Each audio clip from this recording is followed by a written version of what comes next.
novidade: influenciador digital. Uma atividade nova, mas que se popularizou na internet com a mesma velocidade que as redes sociais cativaram os usuários. Para quem segue uma fonte de informação e diversão, já para esses novos profissionais, a oportunidade de fazer fortuna com publicidade. Mas qual a responsabilidade desses influenciadores sobre os produtos que eles anunciam em suas lives e postagens? Eu sou Rafaela Vivas e no Jornal da Justiça de hoje nós vamos falar sobre o que diz a lei a respeito desse novo tipo de propaganda. E você vai acompanhar também.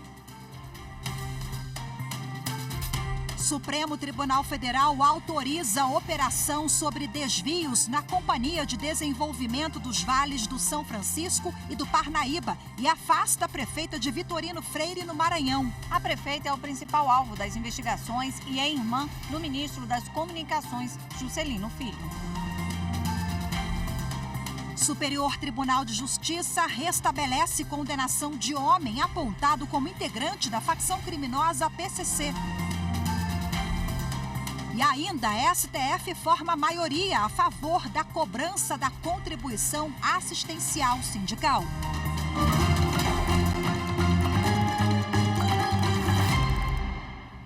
O Supremo Tribunal Federal formou maioria para considerar constitucional a obrigatoriedade de pagamento de contribuição assistencial a sindicato.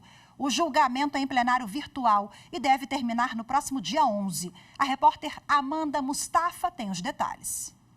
O julgamento foi retomado hoje, com o voto vista do ministro Alexandre de Moraes, que aderiu ao entendimento do relator Gilmar Mendes. Com isso, o Supremo Tribunal Federal já formou maioria a favor da cobrança da contribuição assistencial a sindicato. Os ministros analisam o embargo de declaração apresentado pelo Sindicato dos Metalúrgicos de Curitiba. Em 2016, o sindicato queria adotar a contribuição que seria cobrada de todos os trabalhadores desde que aprovada em assembleia. Mas a cobrança foi questionada e o caso chegou ao STF. Inicialmente, os ministros decidiram que a contribuição não seria válida porque já havia o imposto sindical, que era obrigatório a todos os trabalhadores. Mas esse imposto foi extinto em 2017 com a reforma trabalhista. Ao analisar os embargos apresentados pelo sindicato, o relator ministro Gilmar Mendes aderiu ao entendimento do ministro Luiz Roberto Barroso. Segundo Gilmar Mendes, a contribuição assistencial só poderá ser cobrada dos empregados da categoria não sindicalizados se pactuada em acordo ou convenção coletiva e caso os referidos empregados não sindicalizados deixem de exercer o direito à oposição.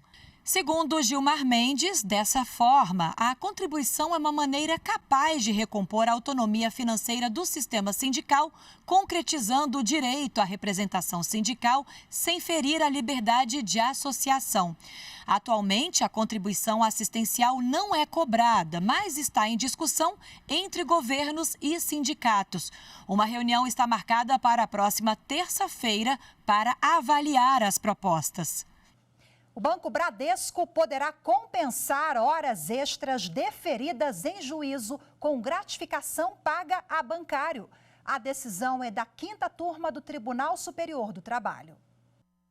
Na reclamação trabalhista, o empregado do Banco Bradesco pediu o pagamento de horas extras a partir da sexta diária. Mesmo recebendo gratificação de função, ele argumentou que exercia atividade operacional sem poder de decisão e, por isso, teria direito a receber o valor referente ao período excedente. A jornada especial de 6 horas diárias e 30 horas semanais para a categoria bancária está prevista na CLT, no artigo 224. Há exceção aos que exercem função de direção, gerência, fiscalização, chefia ou cargos de confiança, que devem ser remunerados com um valor de gratificação não inferior a 1/3 do salário do cargo efetivo. A partir do exame das reais atribuições do bancário, o juízo de primeiro grau afastou o exercício do cargo de confiança e ele foi enquadrado na jornada de 6 horas diárias. Ao confirmar como habitual a extensão da jornada, a juíza condenou a instituição bancária ao pagamento das horas extras de acordo com a súmula 109 do TST. Segundo o normativo, o bancário que recebe gratificação de função não pode ter o salário relativo a horas extraordinárias compensado com o valor daquela vantagem. No entanto, a Convenção Coletiva de Trabalho da categoria para o período 2018-2020 previa a quitação das horas extras com a gratificação. O juízo de primeiro grau, então, definiu a compensação da gratificação a partir de setembro de 2018, data de início da vigência do instrumento coletivo. Assim, o período trabalhado anteriormente não seria afetado, restando devido pagamento das horas extras. O Tribunal Regional do Trabalho da 2ª Região em São Paulo confirmou a interpretação de que a cláusula deveria ficar restrita a ações ajuizadas a partir de dezembro de 2018. E, simultaneamente, a vigência da convenção, no caso, até 2020. A validade do negociado coletivo sobre o legislado foi trazida pela reforma trabalhista, desde que não trate de direitos indisponíveis. O Supremo Tribunal Federal, por sua vez, fixou a tese vinculante da constitucionalidade das normas coletivas que afastam direitos trabalhistas, independentemente de vantagens compensatórias explícitas, desde que observados os direitos absolutamente indisponíveis. O caso chegou ao TST e foi julgado pela 5ª turma. No recurso de revista, o banco alegou que a compensação das horas extras deveria ser aplicada a todo o contrato de trabalho e não apenas ao período de validade do instrumento coletivo. Segundo o argumento, a cláusula 11ª da Convenção Coletiva que instituiu a gratificação de função veda expressamente a acumulação. O relator, ministro Breno Medeiros, explicou que, embora contrária ao entendimento do TST, consolidado na súmula 109, a previsão de compensação não diz respeito a direito absolutamente indisponível, nem se trata de objeto ilícito. Ainda conforme o relator, também não se trata de aplicação retroativa da norma coletiva, mas de conferir validade à quitação nela estipulada. A decisão foi unânime. Bom, o processo já transitou em julgado e, portanto, não cabe mais recurso. A seguir, influenciador digital. As responsabilidades dessa atividade cada vez mais popular. Em instantes, voltamos já.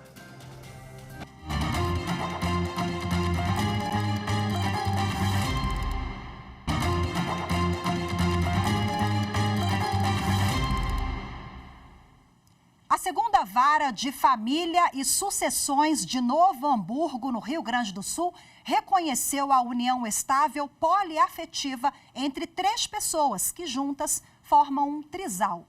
Uma das mulheres está grávida e, com isso, a criança terá o direito ao registro multiparental, ou seja, poderá ter os nomes das 2 mães e do pai e dos pais. Bom, ainda cabe recurso contra essa decisão.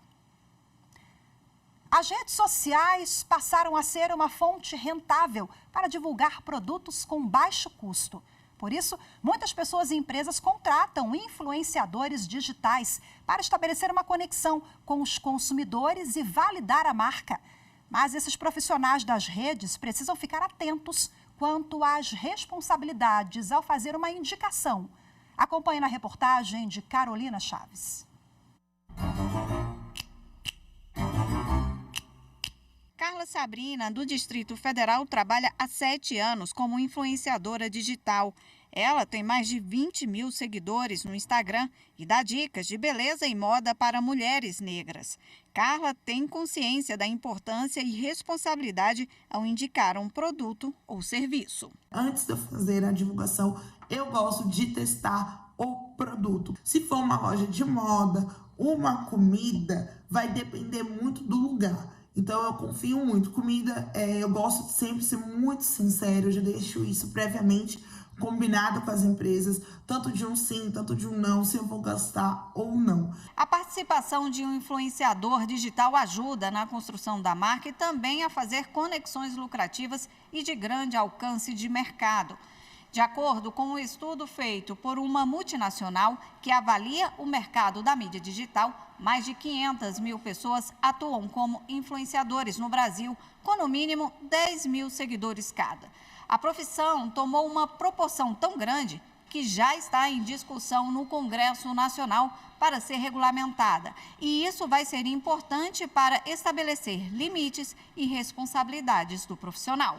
Para Carla Sabrina, respeitar o público é o mais importante para se manter na profissão. Sinceridade, credibilidade e que eles também estão confiando na gente, né? Então, assim, não é qualquer coisa que você pode e deve divulgar no seu Instagram.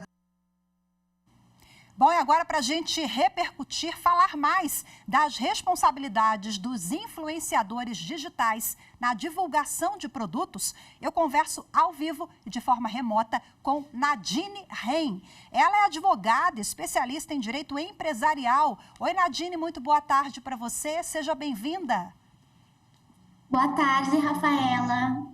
Obrigada pelo convite. Doutora Nadine, vamos lá, prazer é nosso em recebê-la. Vamos falar, existe hoje no ordenamento jurídico, o que regulamenta essa responsabilidade dos influenciadores? Porque eles falam sobre tudo e acabam convencendo os consumidores, né, a comprar determinado produto, realizar procedimentos e serviços. E aí, se essa indicação for inadequada ou para um serviço que pode comprometer a saúde, como é que funciona? Bom, em relação aos influenciadores e influenciadoras digitais, nós temos no ordenamento jurídico algumas disposições trazidas administrativamente pelo Conselho Nacional de Autorregulamentação Publicitária, o CONAR, que elaborou um guia especificamente para os influenciadores digitais. Além disso, nós aplicamos o Código de Defesa do Consumidor em matéria de publicidade, principalmente, assim como o Código Civil, que trata da responsabilidade civil de pessoas em geral. Uhum. Agora, essa regulamentação é específica para o YouTube, ou o Instagram, ou o Facebook, ou enfim, tem tantas outras plataformas, né? Ela prevê uma sanção específica para cada plataforma ou acaba abarcando tudo isso? Não, no momento nós temos previsões gerais para diversas plataformas. Não há atualmente uma regulamentação específica e individualizada para uma plataforma como o Facebook, outra para o YouTube. Nesse momento nós não temos essa regulamentação. Pode ser que um dia aconteça, mas de modo geral a regulamentação é a mesma para cada plataforma. Nadine, muita publicidade é disfarçada ali de testemunho, né? A pessoa coloca ali em primeira pessoa, olha, eu fiz isso, alcancei bons resultados, investi em tal banco. Isso tem que ficar claro para o consumidor que se trata de uma publicidade e não é um mero testemunho? Isso, Rafaela. O CONAR expressamente recomenda, através desse guia para os influenciadores digitais, que a publicidade seja transparente, que ela seja clara para esse público influenciado. O CONAR ele vai estabelecer três critérios que permitem enquadrar aquele conteúdo que está sendo divulgado como publicidade. O primeiro deles é a ocorrência de uma divulgação de um produto, de um serviço ou até mesmo de uma causa. O segundo vai ser a existência de uma relação comercial entre essa pessoa que está fazendo a divulgação e o anunciante, digamos assim. Uhum. E o terceiro requisito vai ser a ingerência por parte dessa empresa dentro do conteúdo que está sendo divulgado, que está sendo veiculado. Uhum. Esses são os três requisitos que são enquadrados. Note que o CONAR ele não exige que haja a divulgação expressa de publicidade. Ele estabelece esses três critérios para enquadrá-los como publicidade. Mas ele também vai recomendar, em atenção aos deveres de transparência e até mesmo a responsabilidade que o influenciador digital tem, que o conteúdo seja divulgado expressamente como um conteúdo publicitário. Uhum. Ou que, pelo menos, o ambiente, a forma como a divulgação está acontecendo, fique clara para esse consumidor desse material. Doutora Nadine, o consumidor se sentiu lesado com algum vício ou algum erro ali naquele serviço, né? Se sentiu lesado de qualquer maneira. Ele pode recorrer ali acionando também uma possível responsabilidade solidária com o influenciador que induziu ao erro? Isso existe? Bom, essa é uma matéria um pouco sensível ainda, porque num primeiro momento nós temos as responsabilidades decorrentes da publicidade, da divulgação. Em princípio, há sim uma responsabilidade desse influenciador digital sobre propagandas abusivas, propagandas enganosas. O próprio CONAR já estabeleceu algumas sanções para alguns influenciadores conhecidos do público em geral, por situações, por exemplo, um cupom de desconto não dava o desconto que prometia conceder àquele influenciado ou influenciada. Essa é uma publicidade enganosa, ela gera uma espécie de dano, uma espécie de prejuízo a esse consumidor. Existe essa situação vinculada à publicidade enganosa ou abusiva. Perfeito, doutora. Perfeito, doutora Nadine. Imagina, desculpa eu pela interrupção. Eu quero agradecer demais a sua participação, os esclarecimentos todos. Uma boa tarde para a senhora e até a próxima, viu? Obrigada, igualmente. A seguir, Supremo Tribunal Federal autoriza a operação sobre desvios na Companhia de Desenvolvimento dos Vales do São Francisco e do Parnaíba. Os detalhes em instantes, voltamos já.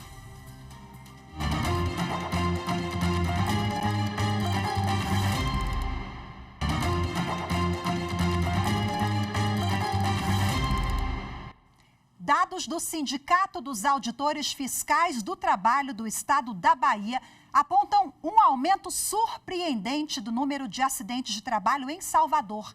A reportagem de Carolina Vasco mostra quais foram os setores mais afetados.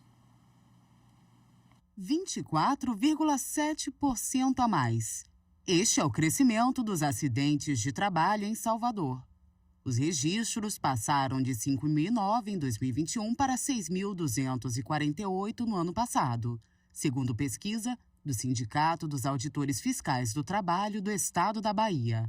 Quando a gente observa um número como esse, que leva em consideração um aumento significativo do número de acidentes de trabalho, né, se percebe que há uma ausência, né, de cuidado, de cumprimento das normas que regulamentam o trabalho sadio, o trabalho seguro. Essa pesquisa também mostra um dado alarmante em relação a 2023. Já foram notificados 7.684 acidentes de trabalho e 58 óbitos. De janeiro a julho deste ano, já foram registrados 2.432 acidentes e 5 óbitos na capital baiana. E os setores mais afetados são transporte, construção civil e utilização de silos. O chefe de fiscalização da Superintendência Regional do Trabalho na Bahia explica algumas causas. 3 causas básicas de situações de risco que muitas vezes as normas de segurança são descumpridas,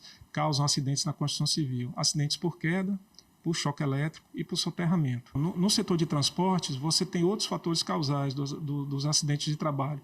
Você tem uma relação também muito direta também com a questão do descanso, né, desses motoristas, das longas jornadas, da falta também de uma gestão de riscos por parte dessas empresas transportadoras. A gente está muito preocupado com esses números, são números alarmantes. Por conta disso, a gente está criando até um programa aqui no Ministério Público chamado Melhor Prevenir, que é uma conjugação de esforços de várias instituições para irem a campo e tentar prevenir o acidente de trabalho. E a sociedade pode ajudar denunciando. O Supremo Tribunal Federal arquivou as ações que acusavam o ex-presidente Jair Bolsonaro de omissão na compra de vacinas contra a Covid-19. As ações foram movidas em 2020 e questionavam a recusa na compra da Coronavac. Amanda Mustafa tem as informações. As ações foram ajuizadas no Supremo por partidos de oposição ao governo Bolsonaro, no auge da pandemia de coronavírus. As legendas questionavam a conduta do então presidente de desautorizar o Ministério da Saúde a assinar um protocolo de intenção para a compra da vacina Coronavac, desenvolvida pela farmacêutica chinesa Sinovac Biotech em parceria com o Instituto Butantan. A decisão do ministro Cristiano Zanin levou em conta a manifestação da Advocacia Geral da União, que defende que as ações ficaram prejudicadas com as mudanças na política de saúde adotadas pelo atual governo. Segundo o ministro, quando as ações foram ajuizadas em outubro de 2020, a crise sanitária era motivo de grande preocupação e exigia a atuação do Poder Judiciário. Com a estabilidade do quadro sanitário e os esclarecimentos feitos pelo Ministério da Saúde no processo, não há mais a necessidade de atuação do Supremo. Com a autorização do Supremo, a Polícia Federal deflagrou na manhã de hoje a Operação Benesse para desarticular organização criminosa suspeita de lavagem de dinheiro, fraude em licitação e desvio de recursos públicos. Os valores teriam sido desviados da campanha da Companhia de Desenvolvimento dos Vales do São Francisco e do Parnaíba, a Codevasf. Os detalhes com a repórter Carolina Chaves. Os agentes da Polícia Federal cumpriram 12 mandados de busca e apreensão em 3 cidades do Maranhão, incluindo a capital São Luís. Nessa mesma ação, o Supremo Tribunal Federal determinou a suspensão de licitação em andamento e proibiu contratos com órgãos públicos. Os envolvidos também tiveram os bens indisponíveis. Além disso, o STF ordenou o afastamento da prefeita Luana Rezende do município de Vitorino Freire, no Maranhão, um dos alvos da PF. Essa operação é resultado de uma investigação que começou em 2021 e resultou em pelo menos outras 2 operações antes da ação deflagrada nesta sexta-feira. Os policiais encontraram indícios de desvios de emendas parlamentares que seriam destinadas à pavimentação de um município maranhense. Os envolvidos podem responder por vários crimes, como fraude à licitação, lavagem de dinheiro e organização criminosa. A prefeita afastada é irmã do ministro das Comunicações, Juscelino Filho. A 6ª turma do Superior Tribunal de Justiça restabeleceu a condenação de um homem apontado como integrante do PCC em São Paulo. Mais informações com Jéssica Castro. Por maioria de votos, o colegiado revogou o habeas corpus concedido a um homem condenado por tráfico e apontado pela polícia como integrante da organização criminosa Primeiro Comando da Capital, conhecida como PCC. O pedido de habeas corpus se deu no âmbito de uma revisão criminal não conhecida pelo Tribunal de Justiça de São Paulo. O Ministério Público Federal e o Ministério Público de São Paulo recorreram no próprio Tribunal de Justiça paulista após a decisão que acolheu os argumentos da defesa e declarou as provas nulas, absolvendo o réu, sustentando a legalidade dos procedimentos que levaram à condenação.